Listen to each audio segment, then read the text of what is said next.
This is SelfWork, and I'm Dr. Margaret Rutherford. At SelfWork, we discuss psychological and emotional issues and what you can do about them, whether that's self-acceptance, taking action, or changing your attitude. 8 years ago, I extended the walls of my practice to reach those of you who might already be knowledgeable about mental health treatment, but also to those of you who might say you'd never darken the door of a therapist, and yet you're here. I'll answer your questions while I invite you to take a few minutes for your own self-work. So when I asked this question, he started laughing and said sarcastically, "Oh, my mom, she'd get the biggest rocks she could find and she'd throw them at me and yell, 'You're never going to amount to anything.' She'd scream it at me over and over." And he'd laugh some more. And I said, after we kind of calmed down a little bit, I said, "Now you have a grandson, right?" She said, "Right. So why don't we get him to go out in my front yard and let's pick out the biggest rocks we can find and throw them at him and scream, 'You'll never amount to anything.'" Today we're going to focus on how the inner child model of therapy has been used and what exactly does it mean. Simply put, which to me is always the best way, how much does a client realize and connect with the idea that their past, their experiences as a child, and how much that inner child may still be hurting, how much of that is accepted? I'll offer a story about how that connection is made in therapy. It's definitely something that many struggle with as they battle the belief that what happened years ago might be impacting who they think of themselves now. I'm not a kid anymore. Come on. Sometimes it takes a pretty dramatic connection for someone to allow themselves to believe it, rather than it being seen as self-pity or woo-woo therapy. The listener voicemail for today is one I somehow missed last year, and I apologize for that, because it's an excellent comment. How do therapists experience their own struggles with what the listener called moral injury, compassion fatigue, and burnout, while we're going through or went through our own lives during the pandemic? I look forward to talking about my own struggles and way of trying to achieve, or should I say maintain, my own stability as a therapist. First, we'll hear from Moonbird and their new handheld device to help you sleep better and learn how to really breathe, as it offers biofeedback, meaning how your breath and your heart are functioning in real time. It's amazing. With that feedback, you can learn how to calm yourself, de-stress, and sleep.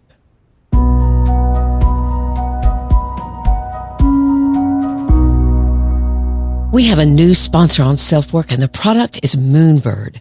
Used by over 25,000 people in Europe, Moonbird is the world's first tactile breathing coach designed to fit in the palm of your hand. When you couple it with their free app, you can begin to grapple with stress, anxiety, or insomnia as you're guided through soothing breathwork exercises. Now, what does it do?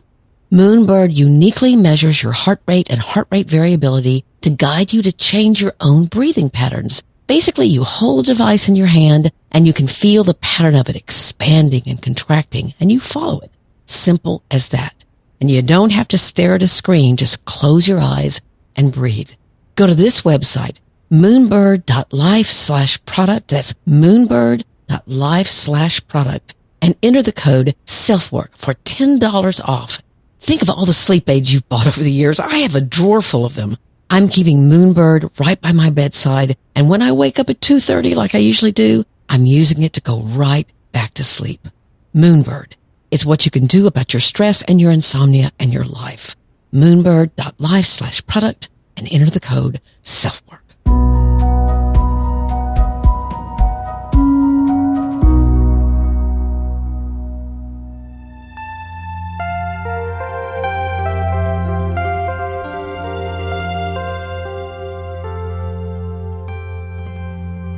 I've learned from every patient or client I've ever seen.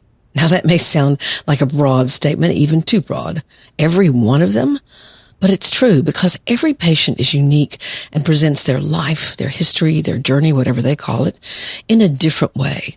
And my job is to listen to what is present and what is not present, what is talked about, or what seems to be minimized or avoided or discounted or completely left out. What emotions are shown, or whether emotion isn't displayed at all, but the patient is telling their story like they're reading an article written by someone else, very objective, factual, analytical. So, what is inner child work? It means you become aware of how your past, your childhood, is affecting the present, or how you're experiencing or processing something in the now. I like this simple explanation given by Sherry Botwin, a trauma therapist and author of Thriving After Trauma, Stories of Living and Healing. And I quote, "We grow up, we get bigger, and our brains become more logical, but that doesn't erase our thoughts, feelings, or memories from childhood."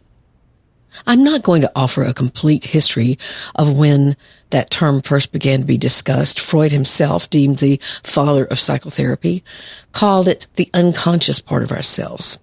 Carl Jung, who's credited with the actual term, says something similar. And again, I quote, "When you lose conscious awareness of your inner child, you lose conscious awareness of a part of yourself.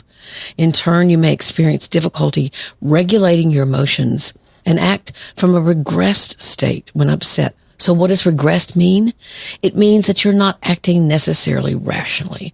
You're acting more childlike with emotions that are more primitive, might be a good word. Like all of a sudden you feel like throwing a tantrum, or you do throw a tantrum, or start inconsolable weeping, or fold your arms in front of you and scream, "No!" That's a regressed state. The term inner child was the gift of pop psychology when psychological treatment and words became part of what the general public talked about. Thinking of each of us having an inner child is also a huge part of a more recent therapeutic modality called internal family systems therapy. And a lot of people are enjoying this technique and finding it helpful. So what is internal family systems therapy? Sharon McClendon, a certified IFS therapist and founder of Therapy Center of Houston, says, "We all have various parts in us, and these parts consist of different thoughts, feelings, or sensations." Another family therapist, Jessica Vekakul, who is trained in IFS therapy, adds to this saying, "These parts of us are like the members of a family who are each doing their best and have a special way of taking care of the whole family system. Sometimes parts feel stuck in roles or strategies that help somewhat, but can also be problematic." Now, this is kind of an interesting distinction that they make. IFS therapy says that everybody has three parts, three inner children or three inner beings: managers, firefighters, and exiles. This is kind of interesting. Manager parts work very hard to preemptively avoid situations that might bring you pain.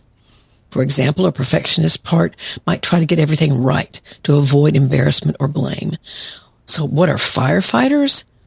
These parts do whatever they can to put out the fire, or in more literal language, minimize feelings of pain, fear, or shame. Maybe they might consume alcohol to numb out feelings, for example. So they're trying to put the pain out. So what do the exile parts do? These are the parts of yourself that carry pain or trauma. The manager and firefighter parts try to bury the exile parts in an effort to prevent pain. Now, again, some of this may sound kind of wacko to you, but the goal of IFS therapy isn't to get rid of any parts, but to create balance and ensure that none of the parts have an extreme role. Again, I just thought that was interesting for you to hear, and I think it modernizes the concepts of the inner child. So, how are you feeling about this so far? Are you aware of different parts of you that might be arguing with each other? I think many people have had this experience. For example, they're trying to make a decision, and part of them is arguing with another part. The inner dialogue might sound like this: "You won't make enough money. How would you manage making less than you do now?" And here's another part: "But I hate what I do now. I just manage on less. And me enjoying what I do is a lot more important." Now here comes the argumentative voice. "Oh, so now your love for what you do is going to pay your electric bills." And on and on and on. You can hear this inner dialogue in your head. Again, not in an actual way, like you're hallucinating and hearing voices, but different parts of you arguing with each other. I want to shift gears here and talk for a minute about DID, dissociative identity disorder. In early years, it was called multiple personality disorder, and there were several really bad movies about it. Bad because there was always violence involved. The people I've worked with who experience DID don't have a history of violence. I'm sure there are some who do, but the vast majority of people who experience what are called altered states may have violence toward themselves, but that is far more common than violence toward others. The way I've explained having DID, or dissociative identity disorder actually occurring in someone is that, think of a trauma happening, and in order to hold up the pain of the trauma, the self splits. So instead of one pair of hands trying to hold up the weight of the trauma, there are now two sets of hands handling the trauma itself. And of course, if there are more and more splits into these altered states, you've got more and more pairs of hands to handle the burden and handle the pain and handle the trauma. It's a very simple explanation. You can think of it also like cracked glass on a windshield. That glass is still intact. It's still working as a windshield, but there are big cracks in it. So you can think of the entire windshield as the whole person and the different sections of it as different alters. Now, the diagnosis of DID is in the official manual of diagnostic categories now in psychiatry and psychology, but some mental health professionals do not agree that it actually exists. I'm not one of those people. I've treated a handful of DID patients over the years, and a couple of them for many years. It's definitely the most direct view of someone's inner child that I've ever witnessed. That's why I brought it up, as I can absolutely see the changes from one alter to another. And one, if not more than one, are often children or teenagers. An older alter might be very protective of the youngest alter, for example. Or the child alter may enter my office very hesitatingly and needs the reassurance of stuffed animals or coloring. It's really fascinating. It's curious, but to me, it's very real. And certainly treating these people with DID has helped me see that our minds are really incredibly protective of us. And if our minds need to quote unquote split because of the severity of the trauma, then it does. And it's a healthy thing to have happen. It's a difficult life to live, don't get me wrong, but it's actually a healthy thing to have happened. It helps you emotionally survive. I did an episode on DID with a wonderful author who herself had experienced it, and I'll have that episode for you in the show notes if you'd like to listen to it. So again, my work with DID patients has given me the experience of actually talking with someone's inner child or inner children. And I've heard firsthand how they still are processing the world through a child's eyes. But DID is relatively rare, and this point should be made clearly. Inner child work and therapy with someone with DID are not the same. Your mind hasn't split as it does with DID to handle some kind of severe trauma. We all simply have had experiences as children that we may still feel and see through the eyes of that child. That does not mean you have DID. It's likely you'll realize something like, quote, I'm not acting like myself, but I also have this very strange and strong reaction that I don't understand and I don't like feeling. I hope that's clear. Again, if you do inner child work, if you do internal family systems therapy, for example, or you just are working on getting in touch with that child within you, that has no connection with actual DID. Before I go on and give examples of inner child work, let's hear from BetterHelp. Why not start 2024 off by getting the help you need to do your own work, whether that's inner child work or simply self-work.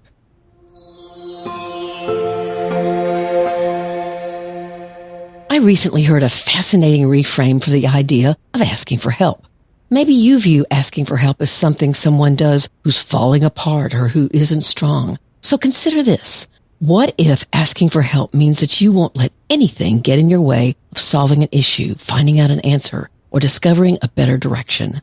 Asking for help is much more about your determination to recognize what needs your attention or what is getting in your way of having the life you want. BetterHelp, the #1 online therapy provider, makes reaching out about as easy as it can get. Within 48 hours, you'll have a professional licensed therapist with whom you can text, email, or talk with to guide you. And you're not having to comb through therapist websites or drive to appointments. It's convenient, inexpensive, and readily available. Now you can find a therapist that fits your needs with BetterHelp. And if you use the code or link betterhelp.com/selfwork, you get 10% off your first month of sessions. So just do it. You'll be glad you did. That link again is betterhelp.com/selfwork to get 10% off your first month of services. I'd like to tell you now a story that I often use when I teach about perfectly hidden depression to audiences that may not understand how you can still need to heal from childhood hurts because you haven't felt what you needed to. I think the example will be very helpful.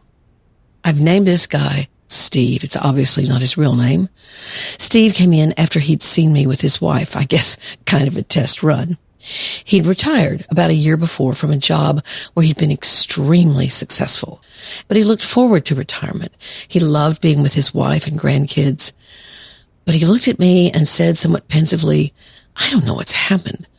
I want to drink all the time, and I've never been a big drinker. I've gained 20 pounds, and I can't seem to get up off the couch to do anything about it. Now, as a mental health provider, I might have easily said something like, well, you sound depressed, so let's put you on an antidepressant. But that's not me. It's not my first line of reasoning, at least. I'm always wondering about what happened in childhood. So I asked him about it, and he started laughing. Now, Steve is one of those guys, when he laughs, everybody laughs. I mean, he is a jolly, jolly fellow. His laugh is so infectious, you really can't help yourself. So when I asked this question, he started laughing and said sarcastically, oh, my mom, she'd get the biggest rocks she could find and she'd throw them at me and yell, you're never going to amount to anything. She'd scream it at me over and over, and he'd laugh some more. I smiled along with him and said, okay. Well, and I said, after we kind of calmed down a little bit, I said, now you have a grandson, right? She said, right. So why don't we get him to go out in my front yard and let's pick out the biggest rocks we can find and throw them at him and scream, you'll never amount to anything. Steve looked like I'd thrown water on him. I couldn't do that. I said, well, why? You're laughing. He answered, because it would hurt him. I let the moment sit, and Steve was quiet. And I said, Steve, you've never worked out those feelings. You've just laughed about them, of having a mother who was harsh and violent, who probably multiple times in your life did something just like that memory you have. You likely never felt safe or protected. But when you became so successful, when you received affirmation day after day, month after month of how effective you were, and probably heard things like, we couldn't run this place without you, you did fine. But when you retired, the affirmation stopped. Now, all you get is questions about what you've done today. You get concerned looks from your wife or mad ones about how many drinks you've had. Without that affirmation, you're back to feeling what that little boy felt, who was hurt and scared. Steve just stared at me. You're right. In Terrence Real's book, I Don't Want to Talk About It, he featured a patient having the same moment or a similar one as Steve's. That client said, you mean if I don't feel it, I live it? Yes. If you don't heal that inner child, if you don't go back and have compassion for that child, if you deny that any of those experiences were hurtful, those feelings will only grow in potency and they'll stick around. If you don't feel it, you act it out. You live it. So that's what inner child work is. I don't really care what you call it. If internal family systems work means sense to you, then do that. It's helped a bunch of people, and you can find IFS trained therapists in your area. But inner child work, going back and understanding, is there anything going on in my present that could be connected with pain that I've not felt from the past? Any of that is good therapeutic work in my book. SpeakPipe message from drmargaretrutherford.com. Let's hear from our listeners' voicemail for today. Resting after being a mental health care professional, a clinical counselor during the pandemic, feels counterintuitive, especially as people adjust to a new normal. Watching our friends and family suffer, having suffered and pulled through massive awakenings and struggles can also be very limiting. I would love to be able to dialogue around the parallel processes us professionals go through during these times and how others recover from moral injury as well as compassion fatigue and burnout, while at the same time being able to plot out our careers so that we do not lose traction and that we continue to support the people that we care about, both professionally and in our personal lives. It sounds as if this listener is a therapist herself, and she uses a term that is most used in the military, moral injury. What does that mean? It means that there are psychological, social, and spiritual impacts on you when you feel like you've betrayed or transgressed against one of your own deeply held moral beliefs or values, and yet the stakes are very, very high, as in war. Maybe you killed someone. Maybe you survived, but you couldn't save your buddies when you believed that would never happen. That's moral injury. This was part of our experience during the pandemic because there was such disagreement and battling over who was right and who was wrong about COVID's dangers while we were watching people die. And medical professionals and mental health professionals alike were facing situations where they might have beliefs about what was right, and yet also they needed to treat people who weren't living by that same code. If you want to know what I did years of virtual work only. When I returned to seeing people in the office, I think it was 2022, maybe at the latter part of 2021, I asked that everyone be vaccinated who came in.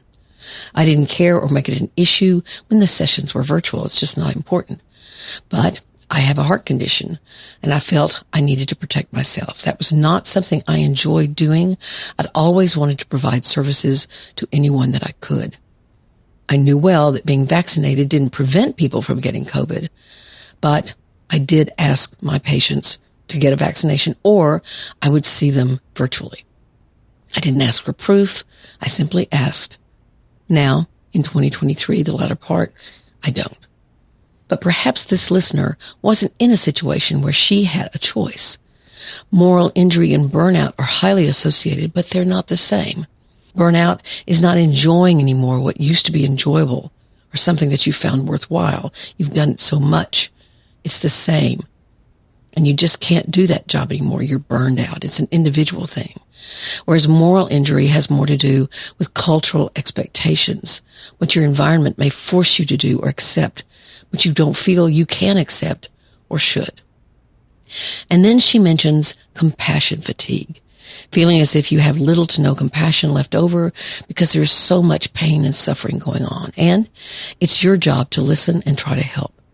Try not to absorb the pain yourself, although that can be very hard, especially when people you know and love are also getting sick or losing their jobs or losing other loved ones, or they weren't able to be with someone they love. I myself didn't see my son for 14 months. What I did was try to give myself time and space to feel what I needed to feel about my own struggles, through awareness, through exercise, through however I could manage. I'm sure not all the things I tried were completely healthy, frankly. My friend and hairstylist will tell you that my stress emerged in my hair. It's kind of weird, I know, which suddenly became dry and full of split ends and stuck out from my head like hay on a haystack. That may seem a little silly, but he said he saw that in many people. So I'm not sure I've answered this listener's question, but I hope that by explaining how I got through the pandemic, that may help her, especially when she's trying to see the difference between moral injury, burnout, and compassion fatigue. And one more thought. With as much political and cultural strain going on in the world with so much violence, I do think therapists have to be careful with their exposure. My cup can't already be full to the brim, and then I hear someone else's pain and whatever's in my cup spills over. So it's a balance of caring, of staying in touch with the world, but also of balancing and knowing how much crises you can handle. Knowing that your patients are counting on you to not be demoralized yourself, that you have hope, that you have some sense of stability and belief in whatever it is that helps you be there for others in their own time of need.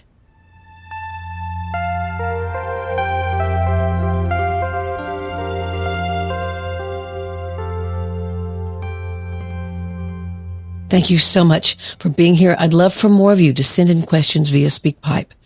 Some of that has slowed down. Maybe people think, well, my question won't be answered. So now is the time for you to get your question in. Go to drmargaretrutherford.com, and the call to record a podcast is on the top left of the homepage. It's really easy. Just drmargaretrutherford.com, or write me at askdrmargaret@drmargaretrutherford.com. I'd love to hear from you either by email or by SpeakPipe. The SpeakPipe app is also in your show notes. I hope that answering your questions personally is one of the things that makes SelfWork different. Also, my website is new and sparkly, and I have a new speaker page. I'd love to speak to your group about depression, about how to handle mental health conversations in the workplace, about perfectionism and how you know when it's helpful or not. Gosh, lots to talk about. You can also join my Facebook group at facebook.com/groups/selfwork. I come and go, but we have some tremendous people who are in that group. And you can ask a question anonymously, or you can ask it as yourself, and you'll get a lot of very caring answers from people from all over the world. Again, thank you for being here. I'm always very grateful. Please take care of yourself, your family, and your community. I'm Dr. Margaret, and this has been SelfWork.